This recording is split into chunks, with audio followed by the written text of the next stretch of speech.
السلام عليكم ورحمة الله وبركاته. حبايب قلبي عاملين ايه؟ يا رب تكونوا بخير وبصحة وبسلامة. وحشتوني كتير. اتمنى تكونوا قفلتوا فيه الترم الاول وجبتوا درجات عالية بإذن الله. وحشتوني كتير. خلاص خدتوا الاجازة بقى ولعبتوا وعملتوا كل حاجة. الاجازة كانت طويلة صح؟ يلا بينا نبدأ. بسم الله الرحمن الرحيم. هنبدأ بسم الله الترم التاني. الترم التاني عبارة عن 4 يونت زي ما انتوا عارفين. عبارة عن ايه؟ عبارة عن 4 يونت بالشكل اللي قدامك دوت. فنبدأ في اول يونت ليسون 1. هنتكلم عن الميتال والنون ميتال. الدرس دوت كل طلابي انا اصلا كنت شارحه لهم في الترم الاولاني بالنسبه للفرق بين الميتال والنون ميتال، عشان خاطر لو فاكرين، لو انت بقى فاكر اكيد الاسبوعين دول نسوك المنهج بتاع الترم الاول. كنت انا قايل لك في الترم الاول الفرق بين الميتال والفرق بين النون ميتال، عشان خاطر لما كنا بنتكلم عن ايه، عن التايبس اوف بوند لو انت فاكر يعني. طب ماشي، صلى على رسول الله عليه الصلاه والسلام. نبدا نتكلم عن الفرق بين الميتالز والنون ميتالز. ايه هي الميتالز وايه هي النون ميتالز؟ بكل بساطه كنت انا لو تفتكر قايل لك ان الميتالز ديت هي اي حاجه بتعمل لي لوز الالكترون، اي حاجه بتفقد الكترونات بنسميها ميتال، اي حاجه بتعمل جين للالكترون بنسميها نون ميتال. افتكرت ولا لسه؟ ما افتكرتش؟ هنكمل الباقي وتفتكر. يبقى تاني يا مستر، اي حاجه بتعمل لوز الكترون اسمها ميتال، اي حاجه بتعمل جين للالكترون اسمها نون ميتال. طب يا مستر فكرني، هو ايه اللي يخلي اليمنت اصلا يعمل لوس الكترون او جيل الكترون؟ ايه اللي يخلي اليمنت يعمل كده؟ بكل بساطه عشان خاطر يوصل للاستابيليتي. يعني انت عندك مثلا لو خدنا مثلا اكزامبل، بس خلي بالك قبل ما ناخد الاكزامبل، اي حاجه بتعمل لوز الكترون لازم يكون اخر انرجي ليفل ليها في 1 اور 2 اور 3 الكترونز. تمام كده؟ تمام، عشان خاطر يعمل لوز. لكن اللي يعمل جين لازم اخر انرجي ليفل ليه يكون فيه 5 or 6 or 7 من الالكترونز يا شباب. يبقى انت عندك 5 6 7 من الالكترونز في ذا لاست انرجي ليفل، يبقى ده كده النون ميتال، عشان خاطر محتاج يعمل جين ويكتمل بالالكترونات. طب يكتمل الالكترونات عند رقم كام؟ مثلا عند رقم 8 يا شباب. جميل قوي، جميل، و10 على 10. تعال ناخد الاكزامبل مثلا وقول لي مين فيهم ميتال ومين فيهم نون ميتال. يلا بقى، يلا نشوف مين الابطال اللي هيحلوها صح. لو قلت لك عندك ان ايه ده 11، جيت انت وزعته يا معلم زي ما انت عارف، هتلاقي 2 8 فل، يبقى 2 8 واحد، يبقى واحد في الاخر. يبقى خلاص انرجي ليفل فيه كام الكترونز؟ في واحد يا مستر. يبقى ده كده ميتال ولا نون ميتال يا شباب؟ ميتال. برافو عليك يا اللي قلت ميتال. ليه ميتال؟ عشان اخر لاست انرجي ليفل لو في 1 اور 2 اور 3 الكترونز اعرف على طول اللي هو الميتال. في 5 اور 6 اور 7 الكترونز اعرف على طول اللي هو نون ميتال. فمحتاج اللي هو يعمل جين للالكترون عشان خاطر يحصل له استابيليتي. فبكل بساطه تلاقي ان الاليمنت ده ايه اللي حصل له؟ عمل لوس ال1 الكترون دوت، فبقى اخر انرجي ليفل عنده فيه 8. فكده هو ستيبل ومرتاح ومستغنيس على الاخر. مش عارف ايه مستغنيس ايه، بس ما علينا. صليت على النبي عليه افضل الصلاه والسلام. ناخد اكزامبل كمان. يلا بينا ناخد اكزامبل كمان. لو خدنا اكزامبل اللي هو تعالى وزعت ليه 2 كام؟ ليه 2 5. صلى على النبي عليه افضل الصلاه والسلام. ماشي، هو الخمسه دوت محتاج يعمل جين ولا محتاج يعمل لوس؟ يا مستر ده 5، طالما اخره 5 يبقى ده عباره عن ايه؟ نون ميتال. يبقى طالما اخره 5 يبقى عباره عن ايه؟ عباره عن نون ميتال. يبقى ده كده نون ميتال عشان خاطر اذا لاست انرجي ليفل عباره عن 5 الكترونز. طب هو محتاج كام الكترون عشان خاطر يحصل له ستابيليتي؟ محتاج يا مستر يعمل جين ل 3 الكترون. فده كده هيعمل جين ل 3 الكترون يا شباب. تمام، فهو طالما اخره 5 هنرفع على طول اللي هو النون ميتال، فعايز يعمل جين على طول. يا رب تكون الفكره وصلت بتاعت الميتال والنون ميتال. طبعا كنت قايل لك برضو ان الميتال ده حاجه لاستر، حاجه لمعه. الميتال ده حاجه جود كوندكت الكتريستي وجود كوندكت هيت وهاي في الميلتنج بوينت والبويلنج بوينت. تاني بسرعه كده الكلام ده. قلت لك ان الميتال ده بيعمل لوس للالكترون، اخر انرجي ليفل ليه في 1 اور 2 اور 3 الكترونز، بيكون شايني او لاستر، يعني حاجه بتكون لمعه. دايما الميتال دي بتيجي بص اللي هي لمعه كده، فيها لمعان كبير. بتكون عباره عن ايه؟ بتكون جود كوندكت الكتريستي وهيت. تلاقيها اللي هي دايما بتوصل كهرباء وتوصل حراره. تلاقيها اللي هي هاي في الميلتنج بوينت والبويلنج بوينت. درجه الغليان بتاعها ودرجه الانصهار بتاعها تلاقيها ايه؟ تلاقيها اللي هي دايما كده بتكون عاليه. تعال نقرا الكلام ده يلا نشوف. لكن طبعا ده الميتال عكسها في الكلام ده كله.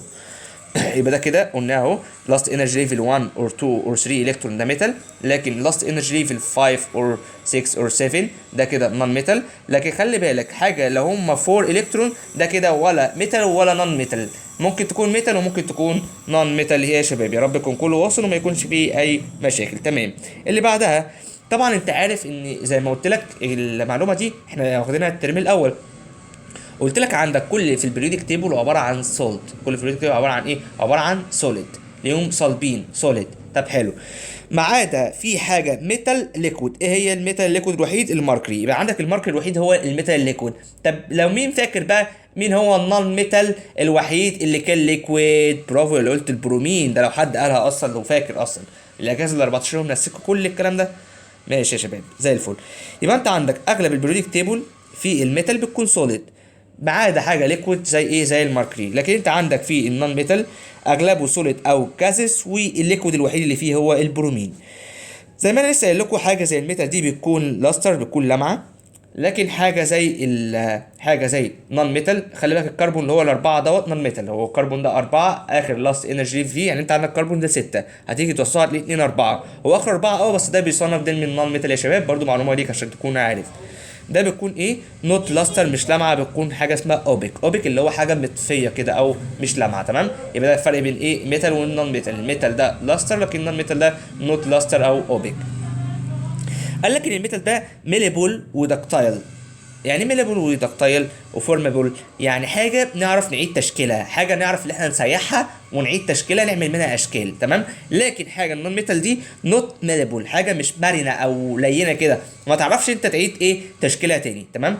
يبقى حاجه ما تعرفش انت تعيد تشكيلها. لكن الميتال دي حاجه ميليبل ودكتايل، تقدر ان انت تعيد تشكيلها تاني. فهمت الكلام ده؟ سهل لحد دلوقتي. زي ما انا قلت لك ان الميتال جو كوندكت الكتريستي وهيت والثيرمال، لكن النون ميتال ده باد كوندكت الكتريستي والهيت ويا شباب. تمام كده يا شباب، في اي مشاكل؟ بس عندنا بس ايه اكسبشن كده، بيقول لك انت عندك النون ميتال فعلا باد كوندكت الكتريستي، بس عندك حاجه وحيده بس بتوصل في النون ميتال، الاليمنت اسمه الجرافيت. يبقى الجرافيت ده هو الوحيد اللي في النون ميتال اللي بيعمل كوندكت للالكتريستي، وبيستخدم في الدراي سيل اللي هو ايه، اللي هو البطاريات، اسمها البطاريات الجافه. تمام كده يا شباب، او الخلايا الجافه. في اي مشاكل كده يا شباب؟ يبقى انا كل اللي عايزك تعرفه من الكلام ده كله، تعالى كده مقارنه سريعه كده. اول حاجه خالص عندك لو جيت اتكلمت عن الميتال، هتتكلم عن الميتال هتقول اللي هو اخر انرجي ليفل ليه 1 2 3، لكن النون ميتال اخر انرجي ليفل ليه 4 5 6 7 الكترونز. وعندك الكربون يعتبر ده من نون ميتال. اتكلمت كلهم سوليد بالنسبه للميتال، ما عدا حاجه واحده بس ليكويد هي الماركري. لكن عندك بالنسبه للنون ميتال كلهم سوليد او جازز، ما عدا حاجه واحده بس ليكويد هي البرومين. الميتال ده عباره عن ايه، حاجه ميلابل نعرف نعيد تشكيلها، حاجه جو كوندكت الكتريستي وجو كوندكت هيت وجو كوندكت للثيرمال، وبتكون حاجه لاستر لمعه، تمام، وحاجه ميلابل زي ما احنا قلنا. لكن النون ميتال ده حاجه بتكون نوت لاستر مش لمعه، حاجه نوت ميلابل ما تعرفش انت تعيد تشكيلها تاني، وبات كوندكت في الالكتريستي والهيت والثيرمال، ما عدا الجرافيت الوحيد هو اللي بيقدر يعمل كوندكت الكتريستي يا شباب في الدراي سيل. يا رب يكون كله وصل، ما يكونش فيه اي مشاكل. الاكزامبل صوديوم كوبر زنك سيلفر وايرن. لكن بالنسبه لي طبعا الميلتنج بوينت اتكلمنا عليها اللي هو هاي ميلتنج بوينت في الميتال، لكن النون ميتال لو ميلتنج بوينت. زي ما انت عارف ان الميتال هو موجود ايه، كان موجود فين؟ مين فاكر الميتال كان موجود فين في البريودك تيبل؟ اي اليمنت موجود ناحيه الليفت في البريودك تيبل ده عباره عن ميتال، موجود ناحيه الرايت في البريودك تيبل ده عباره عن ايه، نون ميتال. اللي فاكر طبعا كنا قايلين الكلام ده في الترم الاول. يبقى صوديوم كوبر زنك سيلفر ايرن كل ده عباره عن ميتال، لكن الميتال كوبر والسلفر والفوسفورس والبرومين والايودين. اتمنى يكون كله سهل ما يكونش فيه اي مشاكل. دي الجزئيه الاولى بتاعه الميتال وبتاعه النون ميتال. هنخش بقى على جزئيه تانية، هي حاجه اسمها ميتاليك بوند. بكل بساطه احنا عارفين اي حاجه بتعمل لوز الكترون بتاخد ايه، عارفين يا مستر اي حاجه بتعمل لوز الكترون بتاخد بوزيتيف تشارج. مين فاكر المعلومه دي؟ طبعا يا مستر فاكرينها. عندك الصوديوم مثلا 11 لو جيت وزعته 2 8 ايه 1 صح كده، يقوم واخد ايه، يقوم واخد بوزيتيف تشارج بالشكل ده اول ما يعمل لوز الكترون، تمام. كنا حتى مسمينه بوزيتيف ايون لو انتوا فاكرين، زي الفل. هو عمل ايه؟ هو عمل لوز الكترون. طب ماشي، هو فقد الالكترون ده طلعه بره. الالكترون ده اللي التشارج بتاعه مين فاكر؟ الالكترون ده اللي التشارج بتاعه ايه يا مستر؟ انا فاكر ان التشارج بتاعه كان نيجاتيف تشارج، الالكترون كان نيجاتيف تشارج. طب انت عندك ده بوزيتيف تشارج وده نيجاتيف تشارج، واحنا عارفين اي حاجه بوزيتيف ونيجاتيف بيحصل لها ايه يا مستر؟ اي حاجه بوزيتيف ونيجاتيف بيحصل لها اتراكشن يا مستر. يبدا يحصل اتراكشن بتوين الكترون، النيجاتيف تشارج بتاع الالكترون والبوزيتيف تشارج بتاع الايون دوت، فيبداوا يعملوا بوند مع بعضها اسمها ميتاليك بوند. يا سلام يا جدعان على الجمال، يا سلام على الجمال، ميتاليك بوند. يبقى انتوا كده فهمتوا يعني ايه ميتاليك بوند. اول حاجه الميتاليك بوند بتحصل فين؟ ما بتحصلش غير في الميتالز بس. هي الميتاليك بوند يا مستر بتحصل فين؟ ما بتحصلش غير في السوليد ميتال فقط، بتحصل في الميتال فقط، تمام. بتحصل بتوين ايه وايه؟ بتوين البوزيتيف تشارج بتاع الايون البوزيتيف والالكترون النيجاتيف يا شباب. فهمتوا كده الفكره؟ يا رب تكون فهمتوها. يبقى تعالى كده نقراه. يبقى الميتاليك بوند عباره عن ايه؟ عباره عن اتراكشن فورس بتوين ايه وايه؟ بتوين البوزيتيف بتاع الميتال ايون والنيجاتيف بتاع الفالنس الكترون يا شباب. فهمتوا كده الفكره؟ يبقى هي تافهه واتفه ما يمكن. انا عارف ان اي ميتال بيعمل لوز الكترون، اما يعمل لوز الكترون هياخد البوزيتيف تشارج، فتلاقي ان البوزيتيف ده يعمل اتراكشن مع الالكترون النيجاتيف ويعملوا مع بعض حاجه اسمها ميتاليك بوند. الميتاليك بوند دي هي بتوين البوزيتيف ميتال ايون والنيجاتيف فالنس الكترون يا شباب. الكلام تافه اتفه من التفاهه. تمام. نخش بعد كده على اللي بعده تاني. في معلومه مهمه جدا جدا عن الميتاليك بوند، ان احنا عارفين كل ما يزيد الفالنس الكترون مستر. انت عمال تقول فالنس الكترون، انا مش فاهم يعني ايه فالنس الكترون. تعالى وانا اشرح لك يعني ايه فالنس الكترون. هنتكلم عن ايه؟ هنتكلم عن الفالنس الكترون. قلنا الفالنس الكترون هو الالكترون اللي بيكون في ذا لاست انرجي ليفل. يعني ايه الكلام ده؟ عندك مثلا لو خدنا المغنيسيوم 12، المغنيسيوم 12 والالومنيوم 13 والصوديوم عندك 11. تعالى نبدا نشوف كل واحد فيهم ذا لاست انرجي ليفل فيه كام الكترون. هتوزع الصوديوم 2 8 كام؟ 2 8 1. برافو عليك.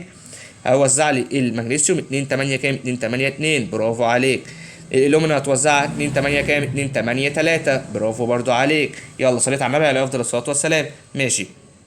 المغنيسيوم دوت ذا لاست انرجي ليفل، المغنيسيوم اهو ذا لاست انرجي ليفل عندك في كام الكترون؟ في 2 الكترون. يبقى انت عندك كده المغنيسيوم اهو هو عنده 2 بوزيتيف صح كده، وعنده 2 الكترون بره كده، هيعمل معاهم اتراكشن فورس فيعمل ميتاليك بوند. هنا عندك الالومنيوم نفس الكلام، عندك الالومنيوم دي هتلاقيها اللي هي بوزيتيف 3 وعندك فقدت 3 الكترون، فتقوم عامله بوند مع 3 الكترون، كل بوزيتيف عامل بوند مع 3 الكترون وعامله كده ميتاليك بوند. الصوديوم برضو هتلاقيه بوزيتيف 1، البوزيتيف كده مع الالكترون هنا وتعمل ميتاليك بوند. لو جيت سالتك فيهم من وجهه نظرك مين فيهم اعلى او اقوى؟ مين فيهم اقوى في الميتاليك بوند؟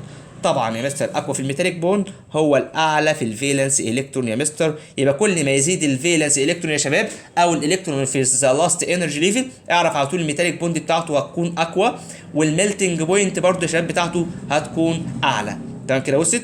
يبقى يا مستر تاني، يبقى كل ما يزيد عندي ايه؟ كل ما يزيد عندي الفالنس الكترون، ايه اللي هيحصل له انكريز؟ هيحصل انكريز الاسترينث بتاعت الميتاليك بوند. وتمام. وايه تاني اللي هيحصل له انكريز؟ هيحصل انكريز تاني للميلتنج بوينت بتاعته هتكون عاليه، وهتلاقيه اللي هو هاردر او اقوى.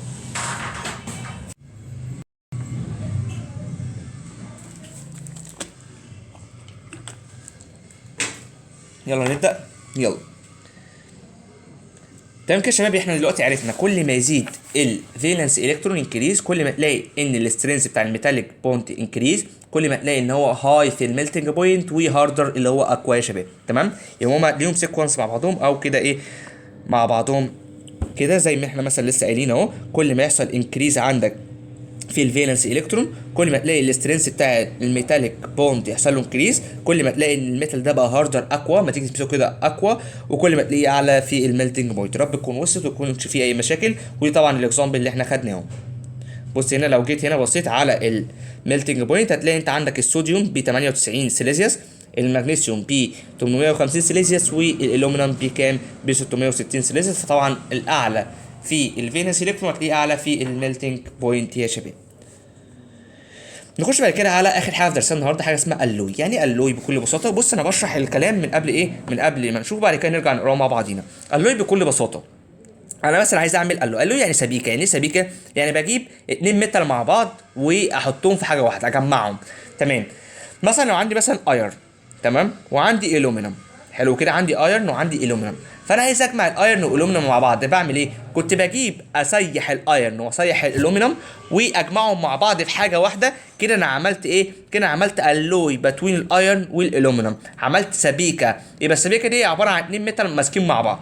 يبقى السبيكه دي عباره عن ايه؟ عباره عن ميكتشر متكون من 2 ميتال. يبقى عباره عن ميكتشر متكون من 2 ميتال. يبقى يعني ايه الوي؟ الوي ده سبيكه بتوين 2 ميتال مع بعضهم. تعال نقرا يعني ايه الوي.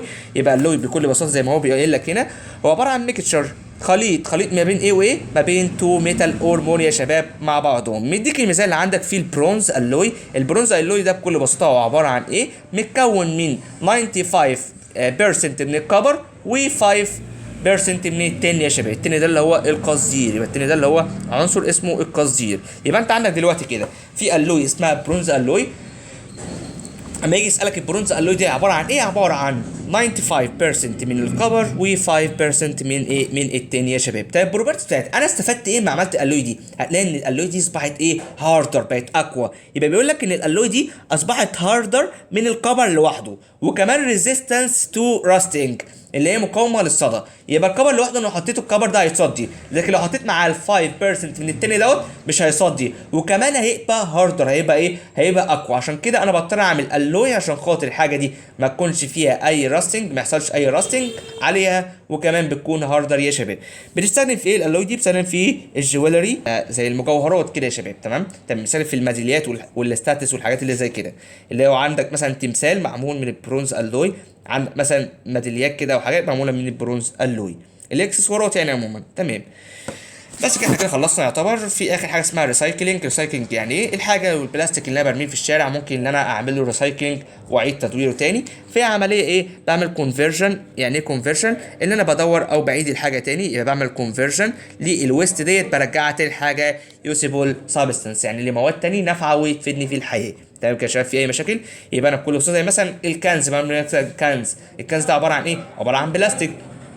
ممكن البلاستيك ده اعمله ريسايكلينج تاني وارجع اللي انا استخدمه تاني، فانا اعمله كونفرجن، برجع ارجعه تاني بدل ما هو وس حاجه مالهاش اي لازمه ارجعه لحاجه يوسيبل سابستانس يا شباب. ليه اصلا ان انا اعمل ريسايكلينج؟ الريسايكلينج ده بعمله عشان خاطر ما يبداش يحصل ديكريزنج للاباندنس سابستانس، الحاجات اللي موجوده في القشره الارضيه ما تبداش ليه تقل. الحاجات البلاستيك ده مثلا ممكن مع كتر الحاجه ده يخلص من عندنا، لا انا معيد تدويره عمره ما ايه عمره ما يخلص. انا الحاجه اللي انا طلعتها وانا رميتها لا برجع اعملها تاني. تمام.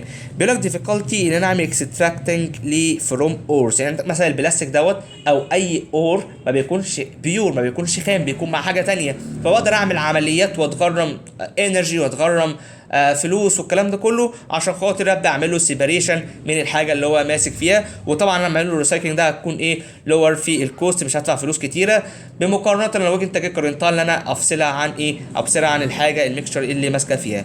كده الحمد لله رب العالمين احنا خلصنا الدرس بتاع النهارده. درس تافه جدا وسهل جدا. اي حد ما فهمش اي حاجه او في مشاكل يبعت لي على طول وانا هكون معاه. اتمنى لكم التوفيق جميعا، واتمنى ان تقفلوا المنهج باذن الله. وشكرا والسلام عليكم ورحمه الله وبركاته. وما تنساش تعمل اشتراك في القناه وتعمل لايك للفيديو يا شباب. مع السلامه.